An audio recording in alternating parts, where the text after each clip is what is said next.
In the last few years, America's love affair with pumpkin has skyrocketed. I mean, it's hard to walk down the aisle of the market and not see everything from pumpkin cereal to pumpkin coffee. So to add to the pumpkin frenzy, we came up with a pumpkin muffin that I think you're gonna love. We start by creaming some butter and sugar. Once it's light and fluffy, we add in some canned pumpkin, a couple of eggs, and a splash of vanilla. After it's smooth, in go our dry ingredients, including a bunch of spices.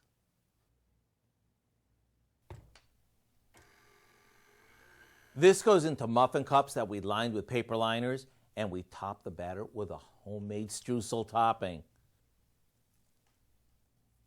After these bake, which takes just minutes, we let them cool slightly before digging in. I'd be curious to see what part you like better, the super moist pumpkin-y cake-like part or the buttery streusel topping that melts in your mouth. To get the recipe for our pumpkin streusel muffins, all you have to do is visit our website. I'm Howard with Kelly in the Mr. Food Test Kitchen, where today we found a perfectly pumpkin way for you to say, ooh, it's so good.